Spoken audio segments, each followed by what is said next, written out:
Hugh Edwards and Riz Lateef. Tonight at 10, Britain and France enter a new era of military cooperation.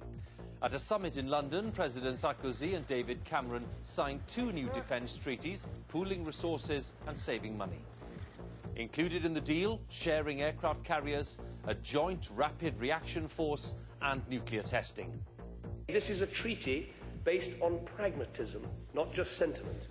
And I would like to thank Nicolas for joining me in taking these bold and important steps, which I believe will make our sovereign nations safer. But it's not been welcomed by everyone. We'll be asking how the agreement might work in practice. Also tonight. Hi, this is Barack Obama. You've got a chance to change your community and your country. A final appeal from the President as millions of Americans vote in the midterm elections. 5 months after the shootings in Cumbria, a report recommends changes to the gun laws. The future of tuition fees. On the eve of the government's response, we have some early details. Beautifully done by Modric, and it's a lovely ball too, and Van der Vaart finds them. And a stunning victory for Spurs, beating Inter Milan in the Champions League. On BBC London, tube workers strike again. Commuters face rush hour misery tomorrow. And a police marksman who shot dead this barrister is accused of inserting song titles into his inquest evidence.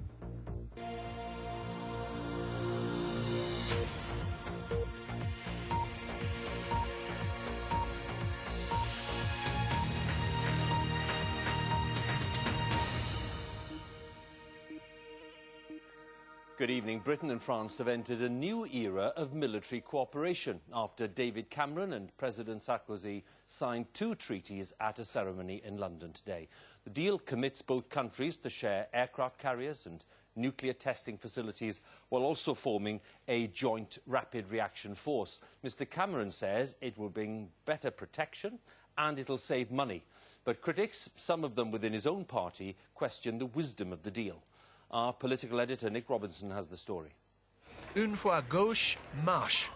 Marching forward together, British and French forces for the next 50 years. That was the plan unveiled today by a new coalition between the men who call each other David and Nicolas. The British Prime Minister and the French President signed not one but 2 50-year treaties, one pledging their armies, navies and air forces to work together, the other cooperation on nuclear defence. This is not about a European army. This is not about sharing our nuclear deterrence. Let me say this plainly. Britain and France are and will always remain sovereign nations, able to deploy our armed forces independently and in our national interests when we choose to do so. David Cameron stressed what this deal was not, but his guests praised his courage and his vision. Merci, David. It's an unprecedented decision, and it shows a level of trust and confidence unequalled in history. This is what the Prime Minister and the President agreed today, to form a joint expeditionary or rapid reaction force. British and French troops will train together and could be deployed together under a single commander if both governments agree. British and French nuclear scientists will work together to share the huge cost of the safety tests they carry out, but both countries will maintain separate nuclear deterrence. And the 2 countries will make use of each other's aircraft carrier when their own is being serviced. That way, at least one will always be at sea. Both governments say they'll retain control over where their ship is deployed.